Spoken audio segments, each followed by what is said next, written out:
네, 안녕하세요. 네, 반갑습니다. 네. 저쪽에서 이제 학생들이 토론하는 시간에 우리는 이렇게 오붓하게 이런 자리를 갖도록 하겠습니다.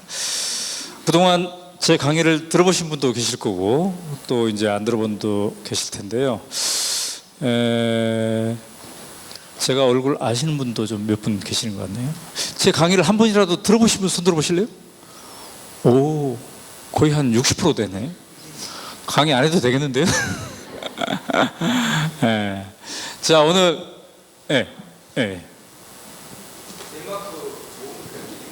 예,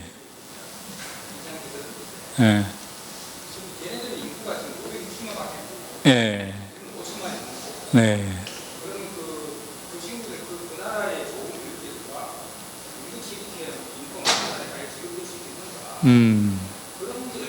그렇죠. 거기에 대해서 네, 알겠습니다. 네. 자, 제가 이제 그동안 덴마크에 13번 다녀왔는데요. 그리고 9번은 아까 말씀대로 이렇게 독자들이랑 함께 다녀왔고, 한 8만 3천 명을 만나서 이런 식으로 이제 대화를 해왔습니다. 그래서 바로 그런 질문도 이제 나왔습니다.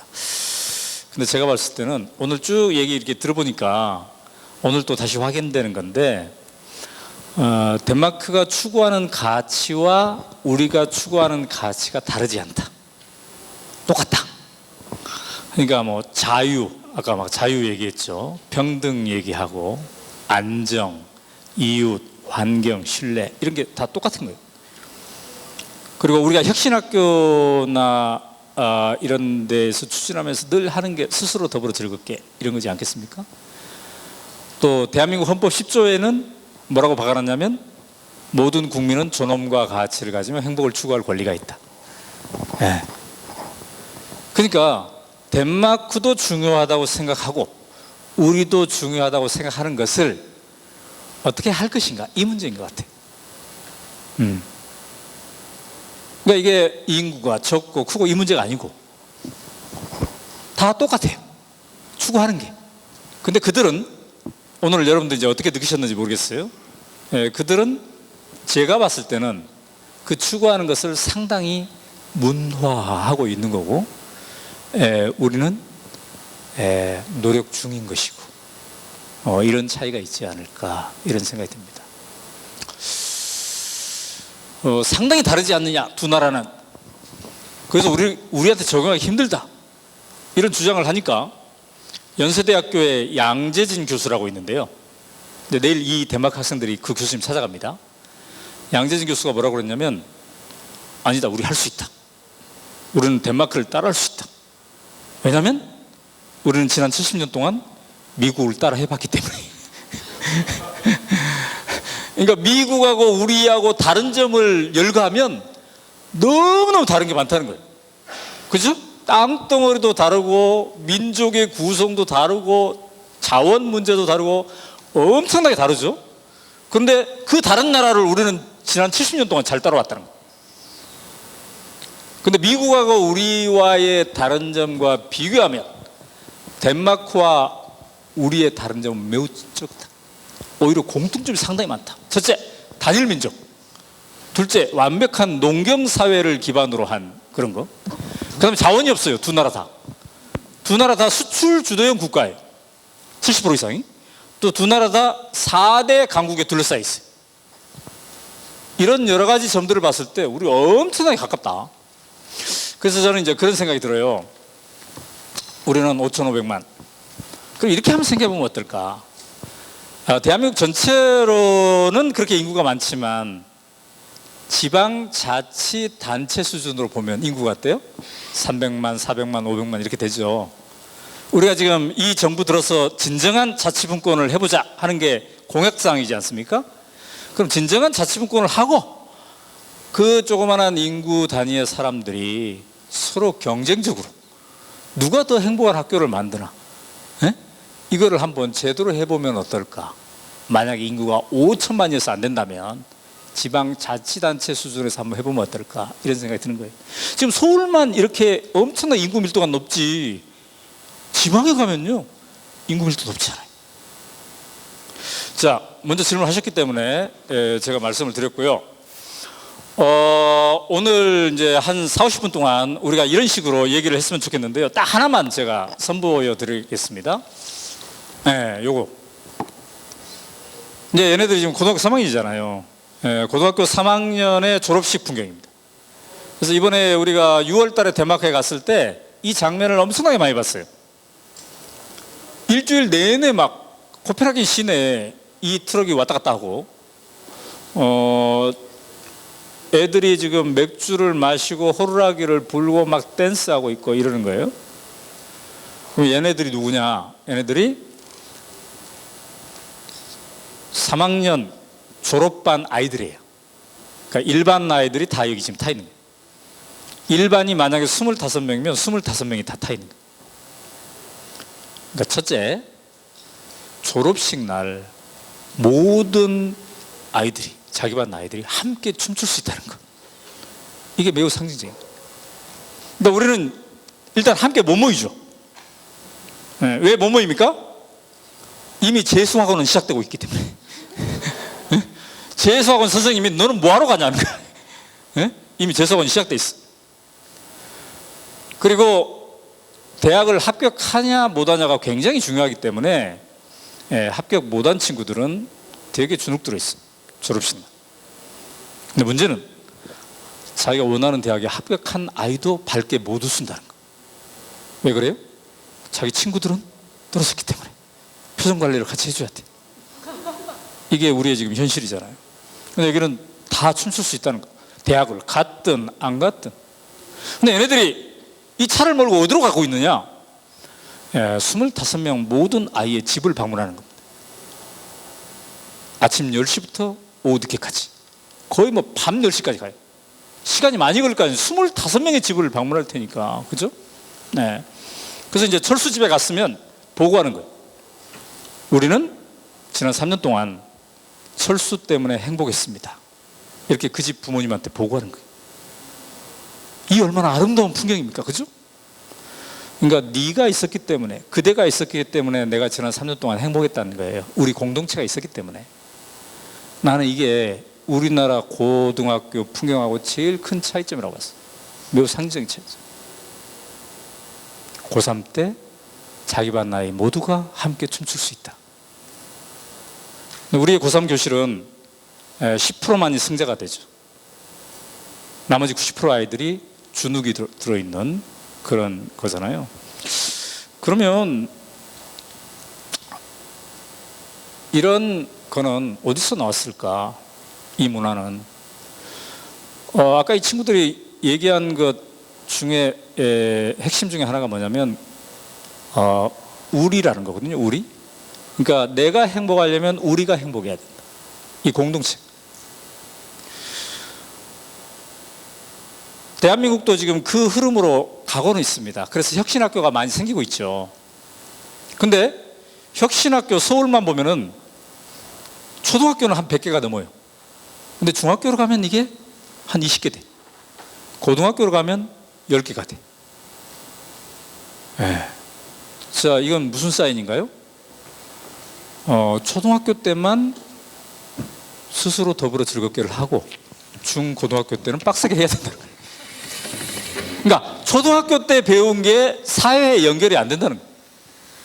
근데 아까 덴마크 애들이 한 얘기를 보면 이게 연결이 되고 있다라는 얘기거든요. 그래서 우리가 이걸 어떻게 연결할 것인가, 이게 이제 관건이 되고 있습니다. 혁신학교의 학생들을 보내죠. 우리 부모들이. 그럼 어떤 마음으로 보낼까? 내 아이가 행복하기 위해서. 근데 이제 그 다음 단계, 내 아이가 행복하기 위해서는 그럼 어떻게 해야 되나? 그러려면 내 아이뿐만 아니라 남의 집 아이들도 행복해야 되잖아요. 내 아이만 1등하는 게 아니라 남의 집 아이들도 1등해야 돼. 근데 거기까지 아직 이게 안 넘어간 것 같아요. 그래서 지금 우리는 고등학교를 평가할 때 이 학교에서 몇 명이 이른바 좋은 대학에 갔나 이걸 평가하잖아요. 근데 아무도 3학년 일반 아이 25명 중에 얼마나 많은 아이들이 골고루 생기를 갖고 있는가, 존엄과 가치를 갖고 있는가, 이거에 대한 평가는 안 해. 몇 명이 좋은 대학에 갔나만 평가하지. 그 결과가 지금이라고 저는 생각을 하거든요. 그래서 이 부분을 이제 앞으로 어떻게 바꿔가야 될 것인가, 이게 우리 관건이라고 생각합니다. 제가 서울의 혁신학교 선생님을 한 번 만났더니 이 선생님이 이렇게 얘기하시더군요. 우리는 지금 과도기에 있다. 그래서 우리는 모든 초등학교가 오후 2시 30분에 포위된대요. 오후 2시 30분까지는 스스로 더불어 즐겁기를 한대. 근데 이 정규 수업이 끝나면 노란 학원차들이 초등학교 담벼락을 외워싼대요. 그래서 이 학생들의 80%를 데리고 학원으로 갑니다. 그럼 이제 학원에서는 뭘 합니까? 수준별 반편성을 하죠. 영어 수학 테스트 해가지고. 그래서 너는 민사고반, 너는 대원외고반 탁 하는 거예요. 그래서 얘네들이 2시 30분을 기점으로 완전히 다른 세계를 체험하는, 이게 지금 우리의 과도기의 현실. 한편으로는 스스로 더불어 즐겁게 이 혁신학교가 좋은 것 같은데 이러다 보니까 또 우리에만 처지는 게 아닌가. 이게 뭐예요? 철학이 굳건하지 않기 때문에 나온 거예요. 저는 덴마크 사회에서 우리가 배워야 될 것 중에는 가장 기본에 철학이 있구나. 철학. 그 철학과 가치, 이게 굉장히 중요한 것 같아요. 그럼 그 철학과 가치는 어디서 나올까? 저는 철학이라는 게 별게 아니라고 보거든요. 철학이 우리가 대학교 갈 때 혹은 우리가 고등학교 갈 때 그 인생의 전환점이잖아요. 새로운 학교에 간다는 인생의 전환점인데, 그때 우리 부모님이나 우리 선생님들이 우리한테 뭔 얘기를 해줬는가, 이게 철학인 것 같아요. 그래서 저는 생각해 봅니다. 제가 대학을 시골에서 서울로 왔는데 그때 우리 부모님이 뭐라고 얘기했나? 여러분도 한번 생각해 보세요. 대학 갈 때 부모님들이 뭐라고 얘기했나? 저는 이런 얘기 들었어요. 착실히 공부해라. 공부를 잘해야 편히 산다. 그죠? 그 다음에 뭔 얘기 있습니까? 서울에 가면 데모가 많다는데 데모를 하더라도 앞장은 서지 마라. 이런 얘기 들었던 것 같아요. 근데 시골 청년이 왜 굳이 서울로 가야 하는가에 대한 철학을 듣지 못했어. 철학을. 왜 가야 되는지.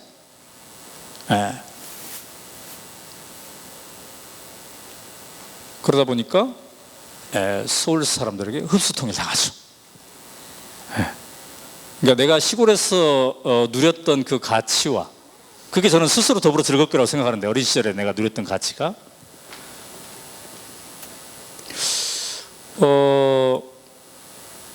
근데 그게 30년 전인데, 지금은 그럼 대학생들이 이제 고등학교를 졸업하고 대학을 간다는 건 인생의 상당한 큰 전환점이잖아요. 그러면 지금 대학에 가는 고등학생, 고3 졸업생들에게 학교 선생님들은, 이 사회의 어른들은 왜 대학에 가야 된다고 생각할까? 뭔가 하는 얘기가 있을 거 아니에요. 제가 한 대학에, 이른바 스카이에 해당되는 한 대학에 가서 200명의 학생들을 모아놓고 손들어라고 해봤어요. 덴마크에 가니까 스스로 선택하니 즐겁다, 이거를 누리기 때문에 행복한 것 같은데, 이 200명의 여러분 중에 스스로 선택해서 이 과에 왔고, 그래서 지금 그 공부를 하는 즐거움을 누리는 학생 손 들어보세요. 몇 명이나 손을 들었을까요? 몇 퍼센트나? 여러분 생각에는? 몇 퍼센트 같아요? 10%. 한 10% 정도 그러거든. 그럼 나머지 아이들에게 마이크를 줘봤더니 답이 뭐예요? 대부분 점수에 맞춰서 왔다. 이렇게 얘기를 하는 거예요. 그러니까 이 과정에서 어떤 철학을 우리가 읽을 수가 없는 거죠. 왜 내가 공부해야 되는 것인지. 서정홍 시인인가요? 그분이 못난이 철학이라는 그 시를 썼는데, 그 못난이 철학의 핵심이 뭐냐면, 너 공부해서 편히 잘 살아, 이게 가장 못난 철학이래. 응? 어쩌면 우리는 지금까지 가장 못난 철학을 아이들에게 줬을지 몰라. 공부해야 네가 편하게 잘 살 수 있다. 네가 대학을 가고 네가 공부하는 이유는 너 혼자만 편하게 사는 게 아니라 다른 사람도 편하게 살기 위해서 한 거다. 여기까지 우리가 진전이 되었냐 이거죠. 제가 완전 깡시골 출신인데 시골에서 내가 서울로 왔을 때 어른들이 한 명이라도 나한테 네가 서울로 가는 이유는 이 시골의 농촌 공동체의 장점, 비록 가난하지만 너를 행복하게 만든 그 무엇, 그것을 네가 서울에 전파하기 위해서 너는 서울로 가는 것이다. 우리 전도라는 얘기 들어봤죠? 전도? 기독교인 중에 전도, 뭐 불교도 전도. 예. 그래서 내가 너를 전도자로서 서울로 보낸다. 가난하지만 어떻게 행복할 수 있는지 이걸 너는 서울 사람들에게 알려주라. 이런 얘기를 했으면 제가 어떻게 변했을까요? 서울에 와서? 우리 서울에서 아파트 옆집에 누가 사는지도 잘 모르고 살지 않습니까? 그런 철학으로 무장돼서 내가 왔으면 막 아파트 옆집에 초인종 누르고 다녔겠지. 우리 이렇게 살아서 되겠습니까? 이렇게. 근데 전혀 그런 얘기를 듣지 못했고 못난이 철학을 내가 갖고 왔기 때문에 공부 잘해서 편히 살아라 이런 생각을 갖고 왔기 때문에 나는 그냥 서울 사람들에게 흡수통일 당했다.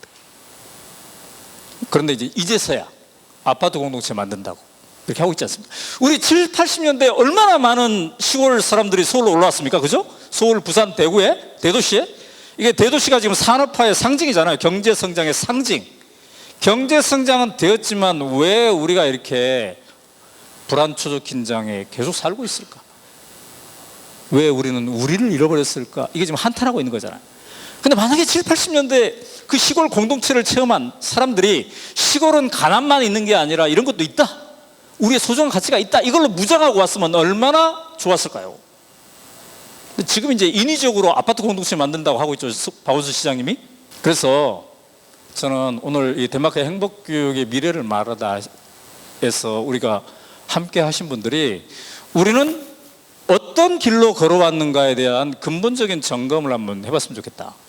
근데 제가 덴마크에 가가지고 13번 갔을 때 막 몇 차례 울먹울먹 거렸어요. 그 울먹울먹 거렸던 핵심이 뭐냐면 이거 참 좋은 것이다. 이래서 덴마크 사람들이 행복하구나. 이렇게 발견을 했는데 그 발견한 것이 저의 고향의 가치하고 똑같다는 거죠. 우리도 한때 있었던 것. 예. 그러니까 우리도 한때 있었던 것이다. 근데 우리는 왜 그거를 소중하게 여기지 못했고 쟤네들은 왜 끝까지 그거를 소중하게 여기면서 지금까지 가져왔을까? 이거인 것 같아요. 자, 오늘 제가 저 혼자 막 일방적으로 하기보다는 여러분들도 함께 참여해서 50분을 같이 했으면 좋겠는데 아까 제가 혁신학교에 대한 얘기를 했는데 제가 이렇게 딱 구성원을 보니까 혁신학교에 지금 있는 분이 한 분 계시네요. 그래서 잠깐 나오세요, 선생님. 자, 우리 오늘 이제 제가 그 첫 번째 앤더스 선생님 얘기하면서 이거 덴마크 얘기하고 있는데 우리 학교 얘기 같네. 예, 이렇게 생각하는 사람 손 들어보라고 했는데 그때는 없으셨어요, 그죠? 아마 네. 늦게 와서 없으셨을 것 같아. 그래서 지금 혁신학교 선생님이니까 우리 사회도 이렇게 많이 사실은 변하고 있다. 예. 그러나 한계는 또 무엇인지 아마 굉장히 절절하게 느끼실 것 같아요. 예. 저랑 덴마크도 같이 갔다 오신 분이니까. 자, 한 말씀 하신다면? 네, 안녕하세요. 저는 서울 면중초등학교에 근무하는 권주희입니다. 네, 제가 혁신학교를 지금까지 강명에서 5년 있었고요. 다시 옮긴 이후에 6개월 정도 우리 학교가 일반 학교였다가 바로 혁신학교가 돼서 지금 또 1년이 됐어요. 그래서 이제 6년 경험하고 있는데 강명에서 저희가 근무할 때 보면 한 2년차, 3년차 돼가면서는 모든 학교 아이들이 우리 학교 다니는 아이들처럼 행복한 줄 알았어요. 굉장히 기쁘게 다니고 즐겁게 수업을 하고 부모님들도 만족도도 꽤 높으시고 물론 고학년에 올라가면 우리 아이 학력은 괜찮을까요? 이런 고민을 하시긴 하셨거든요. 그래서 저는 진짜 그렇다고 생각을 하고 있었는데 2016년에 딱 일반 학교로 왔더니 변하지 않는 학교의 모습에 너무 깜짝 놀랐거든요. 그래서 지금 현재 혁신학교에서는 몸부림치며 열심히 아이들하고 학교를 어떻게 바꿔가려고 선생님들께서 노력을 하고 계시죠. 그러나 이제 혁신학교가 된 여러 학교 중에서도 지금 굉장히 큰 문제들 중에 하나는 관리자가 바뀌지 않고 있다는 거예요. 그래서 심지어 이번에는 혁신부장들 다 모인 그런 서울에서 한 큰 포럼이 있었는데 거기서는 무슨 얘기가 나왔냐면 교사인 우리에게 혁신교육을 연수하라고 이수하라고 하지 말고 관리자가 먼저 60시간을 반드시 이수하고 그래서 꽈락이 되면 교장을 시키지 말자 이런 얘기가 나올 정도로 혁신교육을 가장 가로막는 사람들 중에 하나가 일단은 교장 교감이라는 거죠. 그런 문제가 가장 크고요. 그래서 우리가 말을 해보지 않으면 이렇게 앞에 나와서 이야기하거나 아니면 사람들하고 함께 토론하거나 토의하는 그런 것이 어려서부터 습관화되어 있지 않기 때문에 교사가 그것이 되어 있지 않으면 실제로 교실 안에서 우리 반 아이들과 자치 활동을 할 때 그렇게 하기가 어려워요. 그래서 저희가 요즘 얘기하고 다니는 것은 일단 수업을 바꾸는 것이 사실 혁신학교의 꽃이에요. 수업 혁신이 혁신학교의 꽃인데 그걸로 가기 위해서는 교사가 먼저 바뀌어야 되고 교사가 바뀌는데 가장 기본적인 것이 토론을 하는 그런 교사들 문화라는 거죠. 그래서 교사가 먼저 이 권위와 서열화된 이런 구조 속에서 용기를 내서 말을 할 수 있게 되면 그 용기 있게 말했던 경험을 가지고 교실로 들어가서 우리 아이들이 나에게 그렇게 얘기를 했을 때 나도 나의 권위를 내려놓고 아이들과 함께 아까처럼 친구처럼 편안하게 얘기할 수 있는 그런 구조가 될 수 있다는 거죠. 교사가 먼저 학교 민주화를 경험해야지만 아이들에게도 줄 수 있는데 지금 현재 혁신학교가 가고 있는 길에 또 하나의 걸림돌은 사실은 교사와 아이들은 함께 굉장히 재미있는 수업을 해가고 있는데 부모님들께서는 아직 거기까지 철학적으로 올라오지 못하셨다는 거예요. 그래서 학부모님 교육이 굉장히 중요한 상황에 있습니다. 네, 감사합니다. 자, 지금 이제 선생님 말씀하셨는데, 그러니까 우리 학교 교육의 주체가 학생, 학부모, 선생, 교장 선생님. 크게 이게 네 부류로 돼 있지 않겠습니까? 근데 제가 이제 대마크에서 느낀 거는 네 사람 다 소외감이 별로 없는 것 같아요. 그러니까 네 사람 다 내가 이 학교의 주인이다라는 생각을 하고 있어요. 근데 우리나라에서는 이 네 사람이 각기 소외되어 있더군요. 심지어 교장 선생님마저. 교장 선생님들은 최고 권력자이기 때문에 아니 선생님들은 괜찮지 않습니까? 그랬더니 아닙니다 그러더라고. 한 교장 선생님 뭐라고 표현하냐면 우리 교장 선생님의 수당 중에 고독 수당이 포함되어 있대. 고독 수당. 그럼 선생님들은 또 선생님들 나름대로 그렇고요. 근데 저기에 가보니까 각자가 주인이라는 생각을 한다는 거. 이 굉장히 큰 차이인 것 같아요. 그러면 왜 그럴까? 아까 그 앤더스 선생님이 앤더스가 발표를 하니까 질문하세요 그랬더니 첫 번째 질문자로 손을 번쩍 든 애가 덴마크 학생이었잖아. 기억하시죠 여러분? 우리 한국 사람에게 질문하세요 했는데 덴마크 학생이 손 들었어. 우리 사회에서는 있을 수 없는 거지. 만약에 우리가 한국 선생님들이 덴마크에 갔는데 우리 선생님 무대에서 덴마크 학생들 앞에서 막 뭔가 발표했어. 근데 첫 번째로 한국 학생이 손 든다는 건 진짜 힘든 일이에요. 여기 하잖아요. 그럼 저러한 것이 도대체 어디서 나왔을까? 어떤 그 상황적 눈치, 어쩌면 이거 사회적 눈치죠. 사회적 눈치를 보지 않고 뭔가를 의견을 개진할 수 있는, 지금 친구처럼이라는 아까 표현이 나왔는데 그런 게 어디서 나왔을까? 저는 그게 지금 이 고3 애들이기 때문에 이런 게 아니라 유치원 때부터 초등학교 때부터 고등학교 때까지 이게 문화화되고 철학화돼서 아까 또 한 학생이 그 핵심을 찔렀죠. 부모들, 가정이 굉장히 중요하다 또. 가정에서도 그렇게 하니까 선생님들이 저렇게 할 수도 있고. 그래서 우리가 어느 한 파트가 중요한 게 아니라 이 철학을 어떻게 복원할 것인가, 그리고 이것을 어떻게 문화화할 것인가에 있는데, 저는 그러기 위해서는 지난 3년 동안 이렇게 쭉 강연을 하면서 돌아다니면서 느낀 건데요. 그러기 위해서는 이제 그만 생각하고 그만 토론하고 뭐라도 저지르자, 실천하자. 이게 핵심이라고 봐요. 그래서 우리가 저지른 게 이 인생학교를 만든 겁니다. 한번 샘플을 한번 보여보자. 한번 저질러보자. 성공하든 실패하든. 근데 이것만 있는 게 아니죠. 오디세이 학교라고 서울시 교육청에서는 또 나름대로 뭔가를 하고 있어요. 그 다음에 또 경기도 교육청에서는 꿈의 학교라고 뭔가를, 이게 다 뭔가 저질러보는.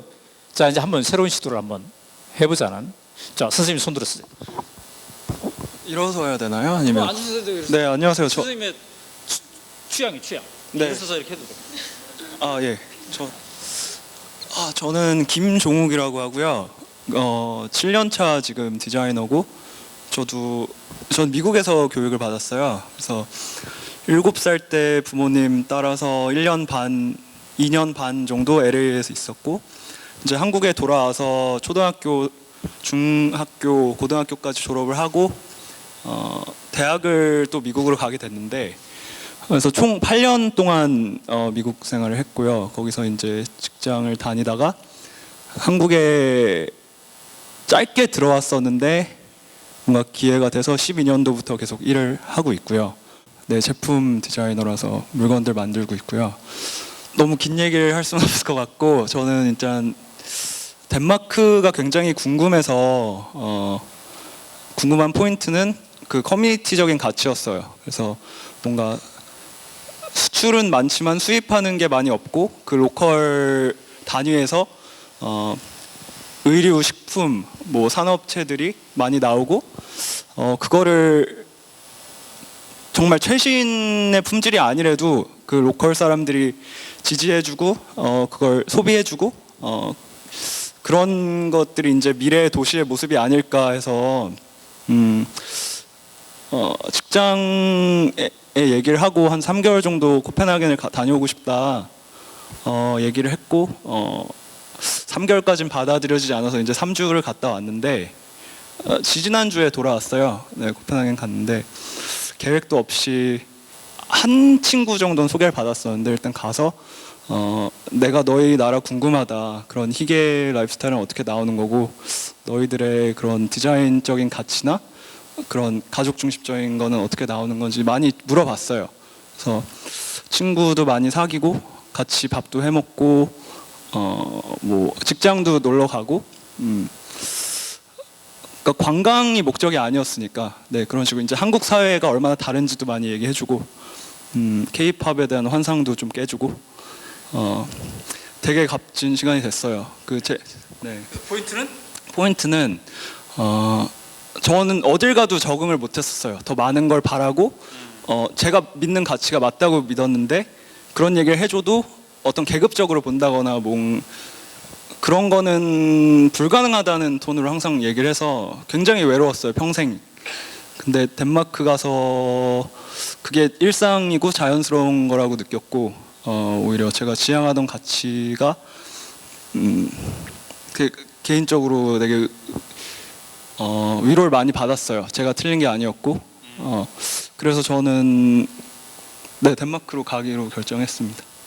덴마크로 가기로 결정했습니다. 아, 예? 네네. 그래서 지금 덴마크어 공부하고 있고 이것도 바로 리서치해가지고 저 책 사고 오게 된 거고요. 그래서 제 책이 팔렸군요. 네, 너무 알겠습니다. 그래서 내년 여름쯤에는 그쪽으로 이동해서 최소한 5년 정도는 살아보려고 생각 중이고 부모님도 좋게 받아주시고. 그래서 5년 동안 갔다 와서 네. 이제 한국을 덴마크로 만들어야 되겠죠, 그럼? 그렇죠. 알겠습니다. 감사합니다. 또 이제 저는 이제 아까 제가 그랬죠, 실천. 그거를 우리는 이제 꿈틀거리다라고 표현하거든요. 사람이 살아있다는 것은 꿈틀거린다는 것입니다. 여기에서 이제 나왔기 때문에 우리가 학교 이름도 꿈틀 인생학교. 이 학교 아까 그 덴마크 애들이 다녔다는 애프터스쿨에 있죠. 1년짜리 쉬었다 가는 학교. 그거를 이렇게 준비했고 이렇게 만들어서 지금 운영을 하고 있는 거예요. 이런 식으로. 예. 그래서 이게 이제 2년 전에 한 거기 때문에 지금은 이제 3년 차, 내년이 3년 차죠. 3년 차 학생들을 이제 겨울부터 12월부터 선발하는 과정에 있습니다. 뭐 이거 30명 정원이기 때문에 우리나라 전체 학생 수에 비하면 0.00003%밖에 안 돼. 그 세대의 아이들. 그런데 저는 이것이 우리 사회에 보내는 메시지는 상당히 크다. 그래서 우리가 이것저것에서 한번 꿈틀거림을 해보자. 그리고 이게 단순히 그냥 1년 동안 쉬었다 가는 게 아니라 저는 이제 이 학교를, 이런 유형의 학교를 앞으로 10년 안에 우리 사회에 한 100개 정도 만들었으면 좋겠어요. 덴마크는 이게 250개가 있거든요. 250개. 한 100개, 200개 정도 이렇게 만든다면 얼마나 좋을까. 아이들이 좀 선택을 해가면서 갈 수 있기 때문에. 그래서 제가 맨날 요새 하는 일이 우리나라의 교육자분들 만나가지고 여러분도 이거 한번 하셔요. 이렇게. 제가 하는 게 아니라 여러분이 하십시오. 이제 이렇게 하는 거예요. 그래서 가장 최근에 누구를 모셨냐면 한양대학교 총장을 한 10여 년 하시고 지금은 한양대학교 이사장님 김종양 이사장님을 제가 모시고 꿈틀린 인생학교에 다녀왔어요. 그래서 이분이 제 강연을 한번 듣더니 바로 이거대. 본인이 지금 학교를 무려 26개를 갖고 있거든요. 한양대학교부터 한양유치원까지. 근데 이런 학교도 우리나라에 있는 게 필요하다 이렇게 공감을 해주시더라고요. 그래서 이 꿈틀린 인생학교에 방문했고 이 학교의 발전위원장님을 맡아주시라고 제가 지금 부탁을 드렸고 흔쾌히 허락을 하셨어요. 그래서 이렇게 이미 제도권에 있는 분들도 이런 흐름에 대한 가치를 공유하고 확산하고 이런 게 잘 되었으면 좋겠다 하는 생각을 갖고 있습니다. 자, 또 우리 선생님이 어디서의 학교 아니신가요? 네. 홍성여고였구나. 참, 제가 막 하도 많은 분. 우리 홍성여고 선생님 잠깐 모셔볼까요? 예. 그 먼 홍성에서 여기까지 오셨어요. 학생을 무려 몇 명 데리고 왔죠? 8명. 제가 얼마 전에 그러고 보니까 강연에서 이제 제 강연을 주최하시는 분이신데, 근데 이렇게 참 힘들잖아요, 그죠? 그 먼 홍성에서 몇 시간 걸렸어요?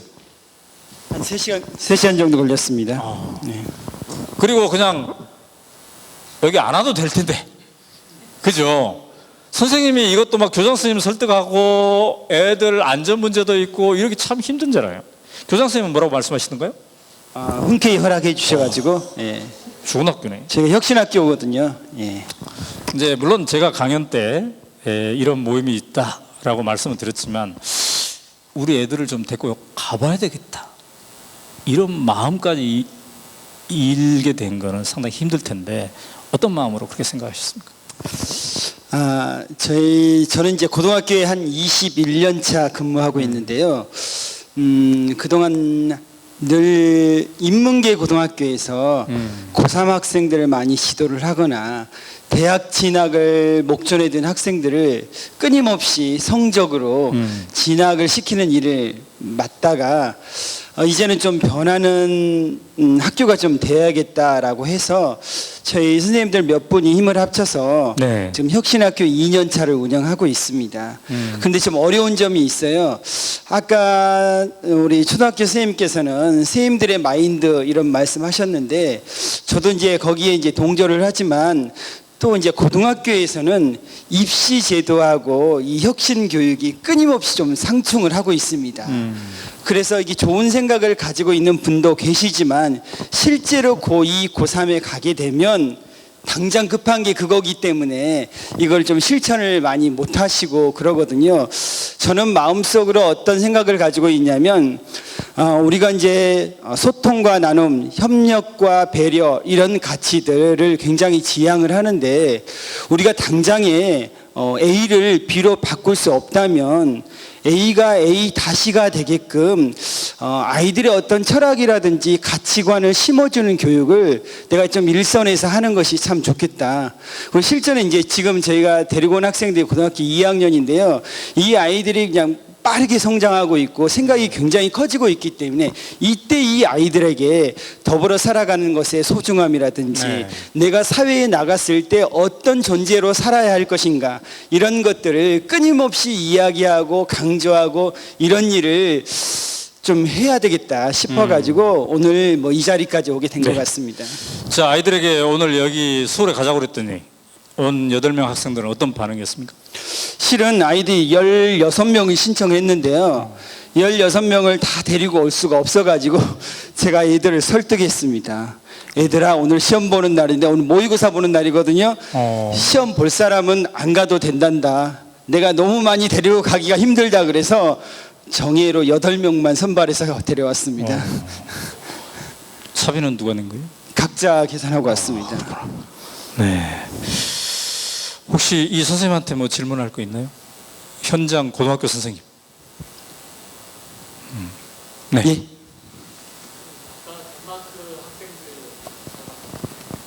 수업에 대한 흥미하고 또 선생님과 같이 함께 수업에 같이 참여하는 그런 것들이 공부의 동기가 된다. 그렇게 얘기를 하는데 이제 근데 그런 흥미나 동기 또 자유로운 공부만으로는 익히기 어려운 과목들도 있잖아요. 뭐 수학이라든가 예. 아니면 외국어 이런 것들은 아무래도 좀 그런 그것만으로는 좀 부족할 텐데 뭐 입시 교육이 아니더라도 그 부분에 있어서 어떻게 교육을 시키면 좋을까요? 예, 정말 제가 대답을 잘할 수 있을지 참 고민이 되는데요. 일단 전제를 좀 해야 될 것 같습니다. 세상의 모든 아이들이 다 공부를 좋아하지는 않습니다. 덴마크가 아무리 아이들이 즐겁게 참여하고 내적 동기를 강요한다 하더라도 그 중에 또 몇 퍼센트는 공부랑 좀 담을 쌓고 자기 마음대로 살기를 원하는 학생들이 있을 거고요. 우리 대한민국도 역시 고등학교도 그런 부류의 친구들이 있습니다. 다만 공부를 그 성적을 위한 공부가 아니라 공부라는 말보다는 저는 배움이라든지 이런 걸로 수학 문제를 하나 푸는 것도 일련의 배움의 과정이고 음악 시간에 노래를 한 곡 마스터하는 것도 하나의 배움이다. 근데 이 배움에 혼자 하게 되면 굉장히 좀 어렵고 재미가 없고 그런데 친구들과 같이 하게 되면 굉장히 즐거운 일이 될 수 있다라는 네. 형태로 아이들의 협력적인 참여를 좀 강조하고 있습니다. 이제 우리 아이들 지금 홍성여고 아이들 저기서 조별 토론 하고 있을 텐데 어떤 모습으로 하는지 궁금하시죠? 그렇죠.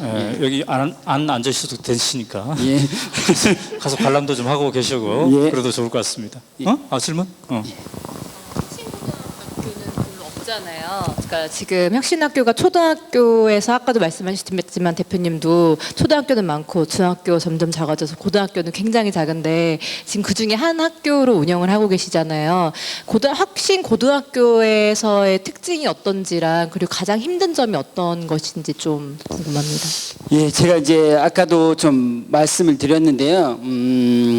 가장 힘든 점은 그런 대한민국의 입시 제도하고 혁신학교에서 실제로 하고 있는 활동이 굉장히 의미 있고 바람직하지만 아이들도 그렇고 학부모님들도 그렇고 입시 현장에 들어서면 당장에 눈에 보이는 이런 성적이라든지 뭐 수능이라든지 이런 것들이 목전에 있기 때문에 눈앞에 있기 때문에 굉장히 많이 흔들리죠. 쉽게 얘기하면 1학년 때는 아마 초등학교도 다 마찬가지일 것 같아요. 이 학교가 가게 되면 아이들과 같이 협동하면서 즐거워하고 뭔가를 누리고 정말 행복한 삶을 살 거야 라고 생각을 하지만 졸업할 때라든지 방과 후에는 또 뭐 영어 학원도 다녀야 되고 수학도 다녀야 하는 것처럼 지금 고등학교도 그게 가장 큰 인식의 차이라고 생각을 합니다. 네, 감사합니다. 예, 감사합니다. 예, 어이구.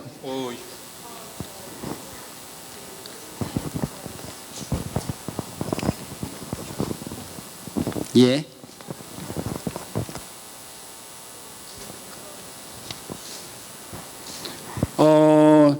글쎄 그거는 혁신학교이기 때문에 학교 폭력이 발생하지 않는다 이런 개념은 좀 아닐 것 같고요.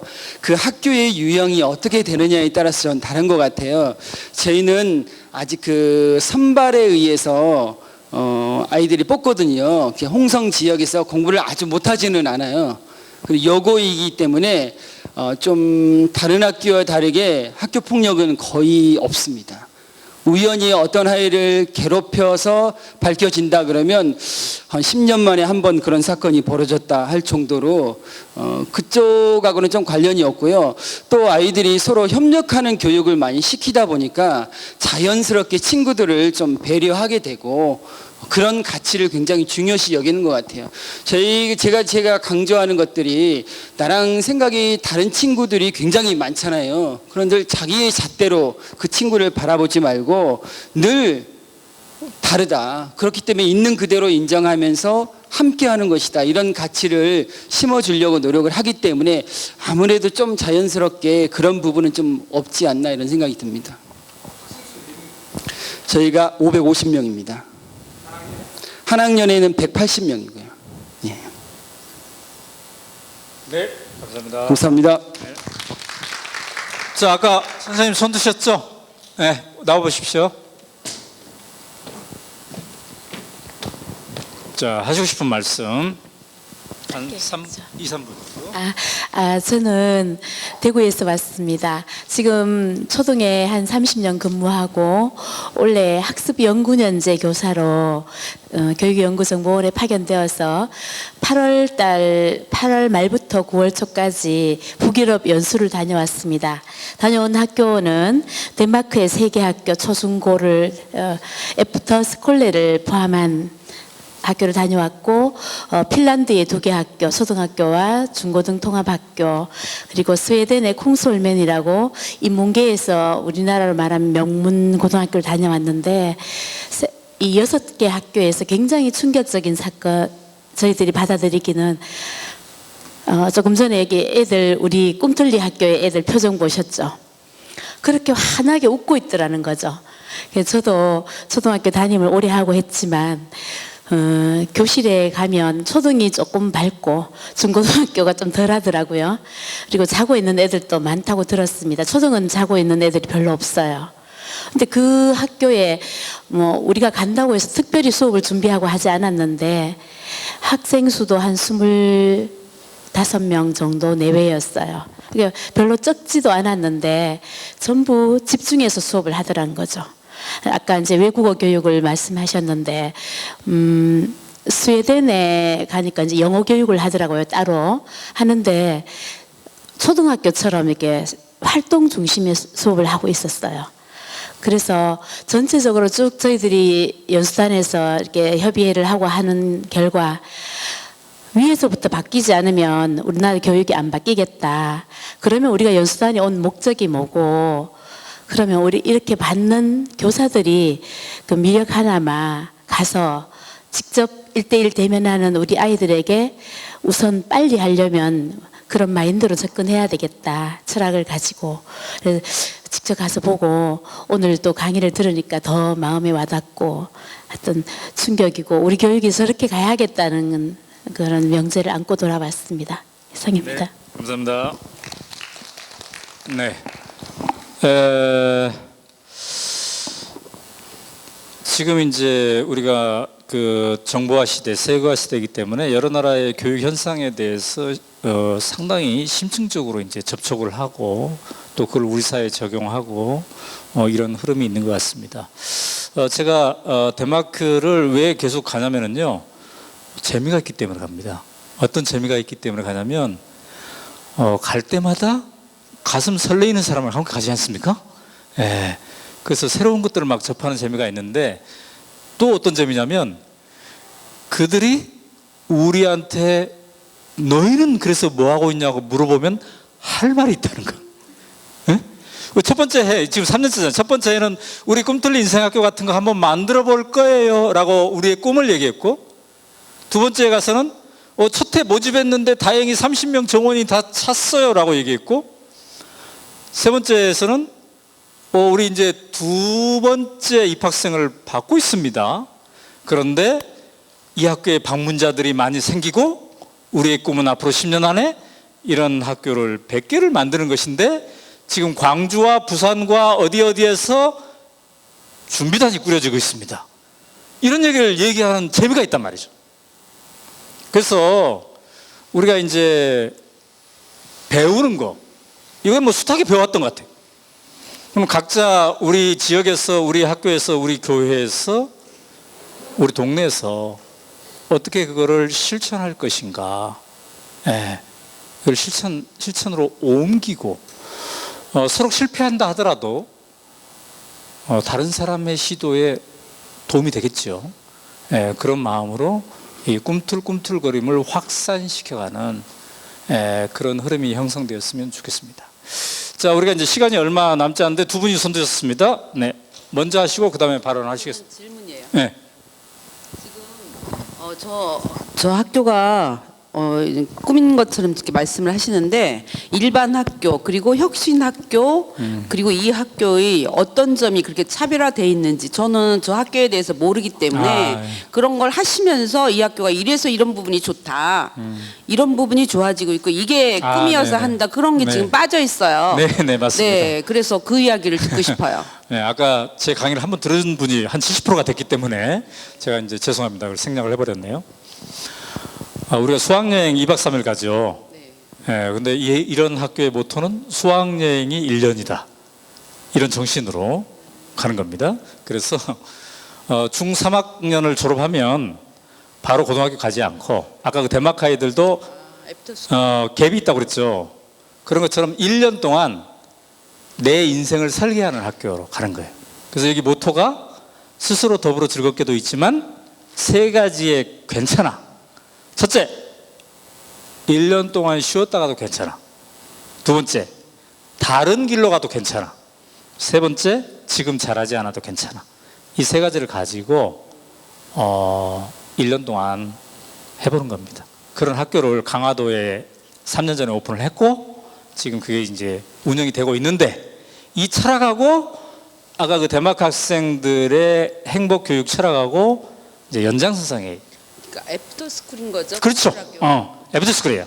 애프터스쿨이고 근데 이거는 현재 우리나라에서 중3이나 고등학교 1학년 마친 애들이 가는 거고 그러나 이제 고3 졸업한 이후에 어른들 가는 거 그거는 덴마크에서는 호이스쿨레라고 하는데 우리나라에서 그거를 이제 추진하는 사람들이 생겨나고 있어요. 최근에 아직 안 생겼고 아마 그런 흐름도 형성이 되지 않을까 싶습니다. 네, 선생님.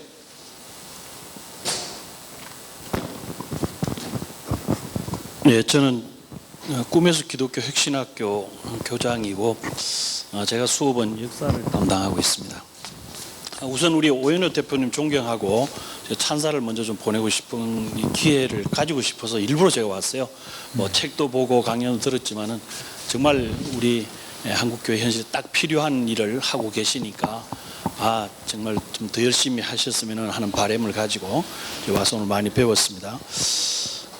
철학과 가치의 말씀을 제가 감동을 했고 지금 교육 프로그램을 만들어서 하시는 것도 정말 너무 이제 기쁘게 생각하고 동의를 하는데 조금 욕심에 저도 자식을 키우는 사람으로서 일반 학교에 지금 선생님들 몇 분 말씀하신 중에 학교에서 다 자고 있다는 저는 이 학교를 하면서 알았어요. 사실은요. 제 아이에게 계속 상담을 했어요. 이거 어떡하지? 우리는 상상을 못하는 현장이었기 때문에 그래서 걔가 그러더라고. 아빠 그냥 가만히 두세요. 그래서 그런 그 당황스러운 일도 겪으면서 이걸 어떻게 하지? 이제 그런데 드리고 싶은 말씀은 그렇습니다. 그래도 정치권도 바뀌었고 교육의 그 역할을 할 수 있는 그 영향력을 행할 수 있는 분들도 이제 많은 제자리를 잡으신 것 같으니까 정말 이참에 이런 그 교육 프로그램 지금 250개 우리 100개라고 말씀하셨는데 이것도 좋으나 그냥 조금 이건 좋건데 이거 100개 만들어요. 언제 우리가 바꾸겠느냐 우리 세대 지나가는 거 아니냐는 조급한 마음에서 혹시 조금 더 실제적이고 그러니까 아까 말씀 중에 뭐 부모 교육도 필요하고 정말 절실해요. 제가 대안학교를 해봐도 딱 해답은 어머니에게 있다. 저는 그런 거 느꼈어요. 전부 거기에 문제가 어머니에게 있고 해답이 어머니에게 있다. 그런 생각을 했거든요. 그래서 부모 교육 같은 거 그리고 뭐 학원 문제 뭐 이런 사교육 문제 이런 것들을 하루아침에 다 바꿀 수 없지만은 오마이뉴스에 들어가면은 해답이 있더라. 뭐 제가 감히 그런 부탁을 드리고 싶어요. 거기 가면은 뭐 사교육 문제 해결의 길도 있고 뭐 정확한 해답은 아니라도 고민 지금 우리가 그런 게 없잖아요. 어디 들어가면은 그것을 찾을 수 있겠어요? 그래서 그런 것을 좀 하고 이거 말고 지금 말씀하신 무슨 계획이 있으신지 아니면은 그래서 제가 감히 부탁을 드린 것은 정말로 이 좋은 그 지금 환경에서 멍석을 지금 다 펴줬잖아요. 지금 뭐 교육청부터 시작해서 그래서 좀 멋있게 좀 더 구체적으로 왜냐하면은 다른 그 오마이뉴스가 하시는 일 많으시겠지만 여기에 좀 더 집중하시기를 부탁드리고 싶어서 제가 일부러 오늘 날 잡아서 계속 오늘 체크하다 왔습니다. 부탁드립니다. 감사합니다. 네, 지금 이제 그 문재인 대통령부터 교육부 장관, 그다음에 각 그 교육청의 교육감님 이분들이 그 진보 진영, 이른바 개혁 진영으로 라인업이 쫙 돼 있지 않습니까? 이렇게 그 조합이 완벽하게 된 경우는 없었던 것 같아요. 개혁 진영으로. 이 기회가 엄청난 기회인 것 같아요. 그래서 이 기회를 잘 살렸으면 좋겠다 하는 이제 바람이 있으신 것 같고요. 자, 그 라인업이 잘 해야 되겠죠. 그런데 이제 제가 그동안 덴마크를 쭉 갔다 오면서 느끼는 거는 그것도 중요하지만 더 중요한 게 있다. 그거는 일선에서 아래로부터 위로 모델들을 만들어가고 이 모델들을 서로 번지게 하는 것이다. 저는 이게 핵심이라고 해요. 그렇기 때문에 저는 다급하게 하면 또 일을 그르칠 수도 있다고 생각합니다. 그래서 더디 가더라도 이거 왜 이렇게 천천히 가지? 이렇게 생각할지라도 차근차근 아래로부터 제대로 하고 이거를 켜켜이 쌓여서 문화화되게 되는 거. 이게 굉장히 중요해요. 덴마크 가서 제가 위안을 얻은 것 중에 하나는 빨리 꽃을 보지 않아도 되겠구나. 왜? 이게 켜켜이 쌓여서 문화화되는 것이기 때문에 이런 생각을 했어요. 물론 이제 오마이뉴스는 주로 정치, 사회 중심적인 그런 사이트지요. 이제 교육 이런 거는 사교육 걱정하는 세상이나 좋은 교사 운동이나 뭐 여러 이제 있지 않습니까? 또 정교조 등등 이제 했는데 우리가 꿈틀린 인생학교도 만들고 또 이런 포럼도 열고 이렇게 하는 건 정말 덴마크에 가보니까 행복한 사회 만드는 거에 핵심이 교육에 있구나. 이걸 우리가 이제 깨닫고 이 영역으로 서서히 더 많은 보도를 하기 시작하는 또 이런 일을 벌이는 지원 감사하고요. 그렇게 가도록 노력을 하겠습니다.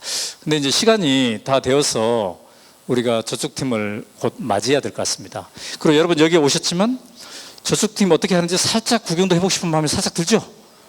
그래서 이따 종합 토론도 있고 그러니까 여기서 마무리를 하고 저쪽 팀이 이제 아마 10분 정도 후에 끝낼 듯 한데 쉬실 분 쉬시고 살짝 구경하시면 구경하시고 나중에 종합 마무리 토론 여기서 하겠습니다. 감사합니다. 자, 좋은 시간 되셨나요? Did you enjoy your time?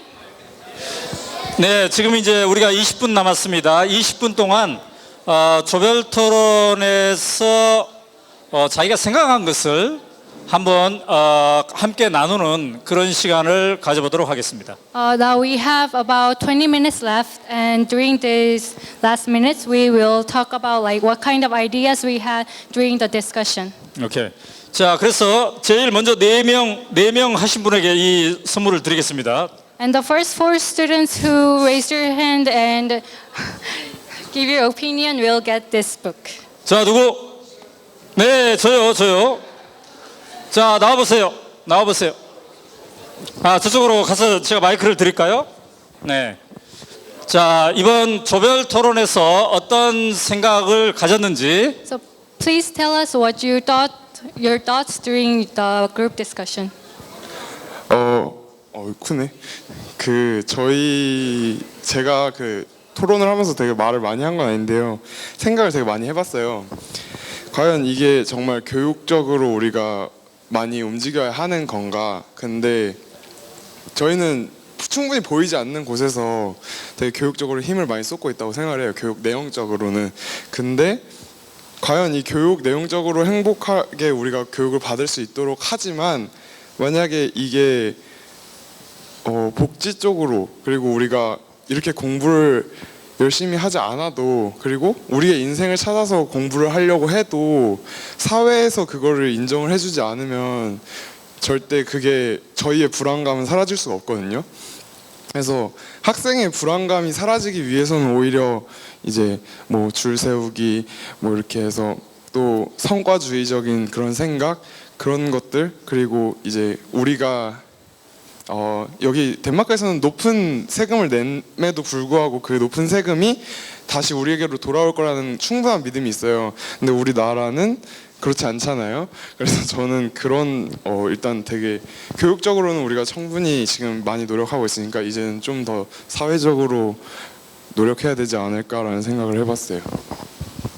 학교에서 배운 게 사회에서도 통하게 했으면 좋겠다.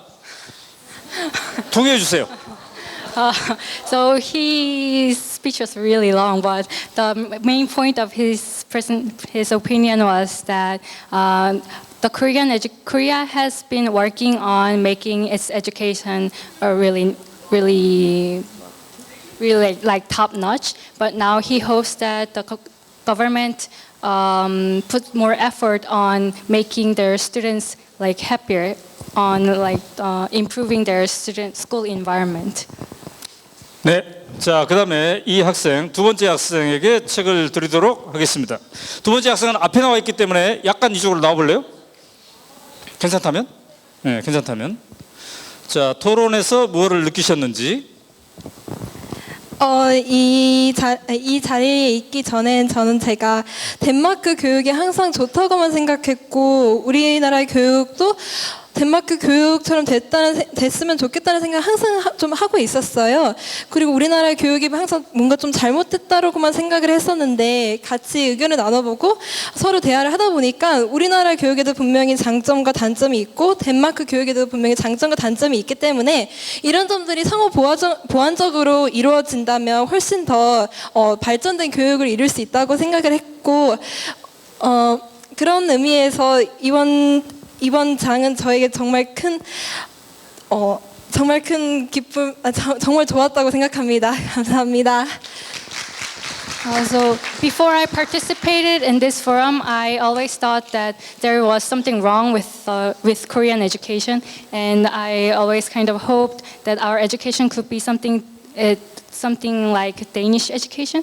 But during that group discussion, I learned that there are pros and cons of Korean education, and that we could all learn from each other. Okay. 자, any Danish students from? Yeah. Also, you want a book? It's in Korean. Okay, I can't understand that. Okay? No, I'm not Korean. I can't understand that. Oh, really? But the cover is very beautiful.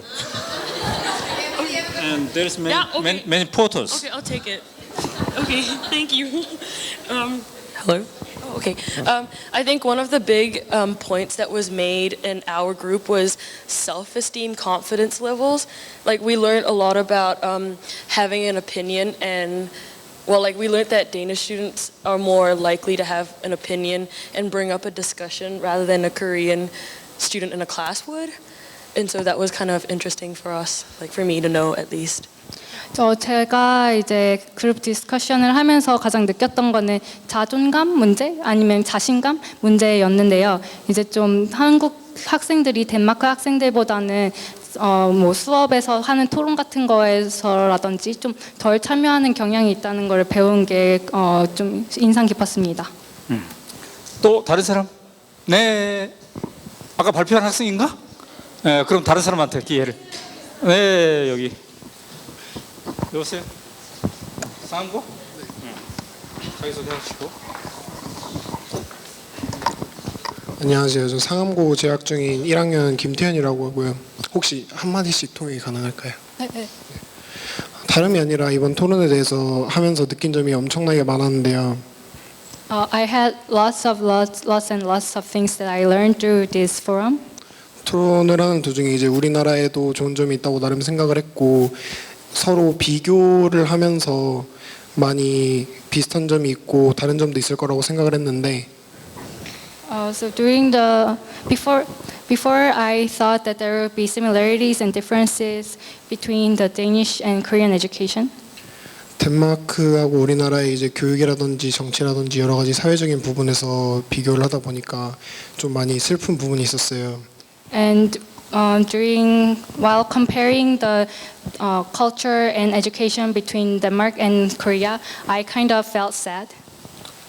일단은 덴마크하고 우리나라의 어떤 사건이라든지 이런 게 일어났을 때 대처하는 상황 태도 자체의 비교가 되게 많이 슬펐고 우리나라가 많이 뒤떨어진다는 거에 대해서 어떤 상황이요? 예를 들면 이제 우리나라는 어떤 일이 일어나면 좀 숨기기 바쁜데 얘네는 적극적으로 해결하려고 노력을 한다든지. So when a kind of a problem arises in schools or whatever, Korea kind of tries to conceal the problem, whereas he felt like in Denmark it's more about talking about the problem and trying to solve the problem together. 그런 부분에 이제 여러 가지 교육적인 측면이라든지 저희도 나름 좋은 점이 있을 거라고 생각을 했는데 자꾸 밑바닥을 드러내는 것 같아서 좀 슬펐고요.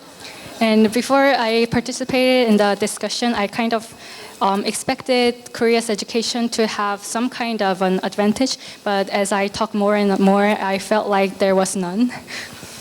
다음에 또 이런 토론을 할 기회가 온다면 꼭 그때는 제가 영어를 더 잘해서 덴마크인들에게 직접 제 생각을 표현하고 싶습니다. If I ever have another chance to participate in this kind of a forum, I hope my English speaking ability becomes better so that I could express my opinion directly to Danish students. 그리고 제 얘기에 대해서 많은 슬픔과 관심을 가져준 엘리엇에게 감사를 표합니다. And thank you for listening. 네, 감사합니다. 네. 자, 또 아직 얘기를 안 한 학생들 중에서 안 한 학생들 중에서 발표의 기회를 드리도록 하겠습니다. 자, 다 한 학생들이 지금 손 들고 있네. 안 했어요? 네. 아유, sorry. 자, 저기 뒤에 두 명의 학생이 동시에 손을 들었는데 우리 아니 그 학생하고 이 학생하고. 저 먼저 할까요? 네. 근데 이제 책 선물은 예. 저는 이따 나갈 때 줄게요. 예, 저는 근데 저 책이 있어서 뭐 또 받으면 좋기야 하지만 또 다른 분들에게 기회를 드리면 좋을 것 같습니다. 네. 네, 저는 일단은 그 저와 같은 취미를 갖고 계신 덴마크 분을 만나서 기뻤어요. 그 축구를 좋아하신다고 해서. 자, 거기까지. 네. I was happy to meet other Danish friends who had the same hobby as me, which is soccer. 예, 그래서 크리스티안 에릭슨을 안다고 하셔갖고 저희 나라에 또 손흥민이 있지 않습니까?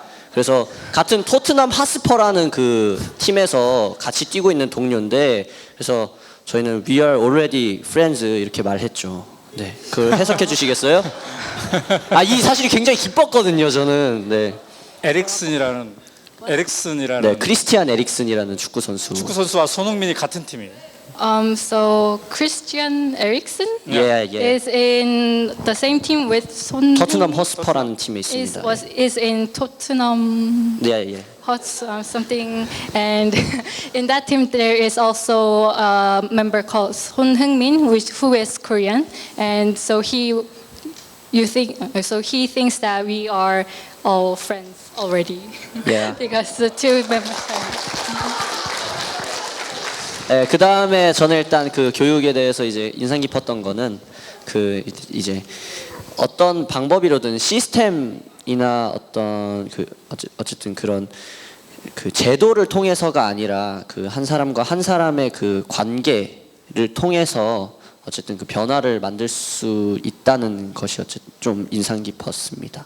네. And it was really impressive to learn that it is possible to change the education through the personal relationship between people, not through like the political change only. 네, 감사합니다. 그다음에 앞에 학생. 네, 안녕하세요. 저는 이유고등학교에 재학 중인 고2 박건영이라고 하고요. 저는 무엇보다 이 자리를 통해서 좀 저 스스로 다짐할 수 있었던 자리였던 것 같아요. 애초에 대안적인 교육을 받고 있는데 되게 그런 교육을 받으면서도 되게 드는 생각이 많거든요. 제가 교육자가 되고 싶은 사람인데 뭔가 위에서 내려오는 교육이 아니라 아래에서 올라오는 교육을 하려면 어떻게 해야 되는지에 대해서 더 고민을 할 수 있었던 것 같아요. Okay. Through the discussion, I had the opportunity to kind of reflect on myself. I want to be a teacher later on, and I had the opportunity to think about the education from bottom instead of the education from the top. 그래서 일단 마지막으로 얘기하고 싶은 거는 제가 생각할 때 학교에서 이루어져야 되는 교육은 선생님과 학생과의 관계, 학생과 학생과의 관계도 중요하지만 일단 그 한 사람 한 사람이 어떤 어른이 될 수 있는지에 대해서 각자가 생각해봐야 된다고 생각을 하는데 앞으로 그런 질문을 던져줄 수 있는 교육이 저희 나라에서 더 많이 활성화됐으면 좋겠고 저도 그럴 수 있는 교육자가 되고 싶다는 생각이 들었습니다. 감사합니다. 자, 네, 이제 우리가 어느덧 그래? 아까 했던 학생은 아니죠? 자, 하세요. 나오세요.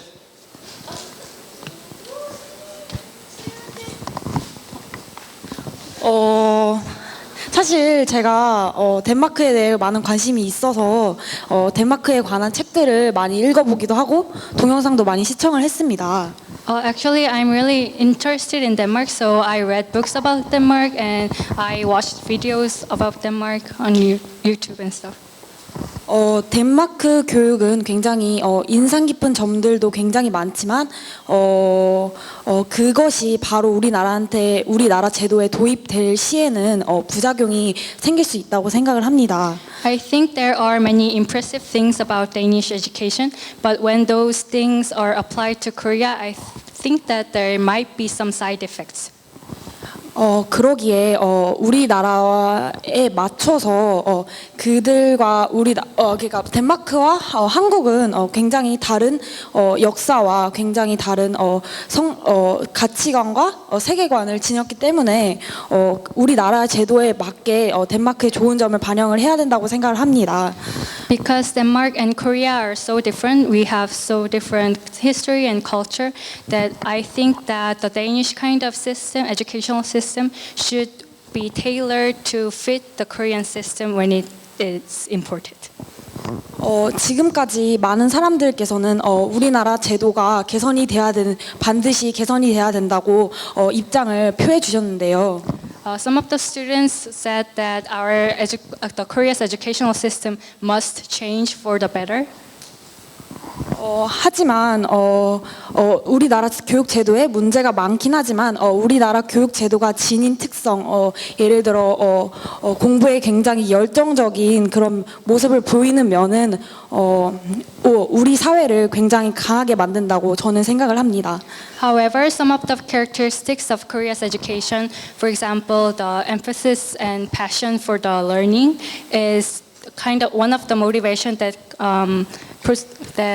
drives our country.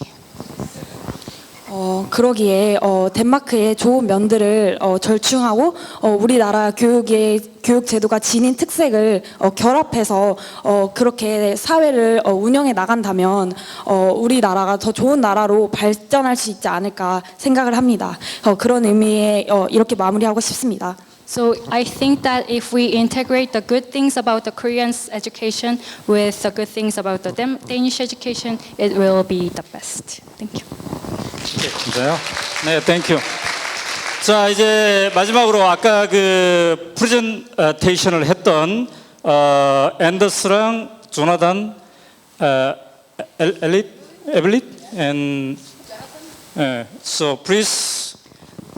Those of you who did the presentation, could you please come up? There's another. Yeah. So 이제 우리가 이 네 명으로부터 마지막 이야기를 들어보도록 하겠습니다. 오늘 토론에서 주요하게 참여하셨는데 어떤 인상을 받으셨는지 또 마지막으로 하고 싶은 얘기는 뭔지 여기에 대해서 들어보도록 하겠습니다. So, is there anything that you want to say, or is there anything you want to just want to say for the last time? Anything. Well, I would just like to thank you all for participating. 먼저 참여해 주셔서 감사하다는 말씀 전해드리고 싶습니다. It was extremely inspirational for me 굉장히 많은 영감을 얻을 수 있는 포럼이었고요. to hear your questions. 그렇게 여러분의 질문들을 듣는 게 저한테 굉장히 많은 영감을 주었습니다. and also to hear the different opinions in the group discussions. 그리고 그룹 디스커션을 통해서 여러 가지 의견을 듣는 것도 그랬고요. Thank you again to Mr. O for bringing us here. 저희를 초대해 주셔서 다시 한번 감사드리고요. It has really been a pleasure and an honor for us to be here. So thank you. 여기에 함께 있게 돼서 정말 영광이었습니다. 감사합니다.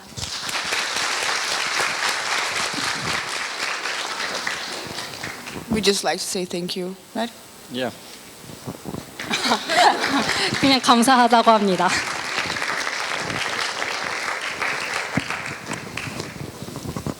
네, 자 이제 우리가 마무리를 해야 될 것 같습니다. 이렇게 오랜 시간 함께 해주셔서 감사하고요. 이러한 우리의 노력이 양쪽에서 계속된다면 우리 개인들이 더 행복하고 또 이 지구촌이 더 행복하게 되리라고 확신합니다. Now we are going to conclude our forum. Thank you for being with us for so many hours. And I believe that if we keep trying to make our education better, the efforts will come into the results. 자 여기에서 품은 마음을 더 많은 다른 사람들과 함께 나눠주면 더 좋을 것 같습니다. I see. It'll be really good if we kind of share our thoughts and share our feelings that we had during this forum and during this discussion with other people. 네, 함께한 우리 모두를 위해서 박수를 하면서 마치도록 하겠습니다. Applause Thank to you. everyone who participated in this forum. Thank you very much. Thank you. Thank you. Thank you. Thank you.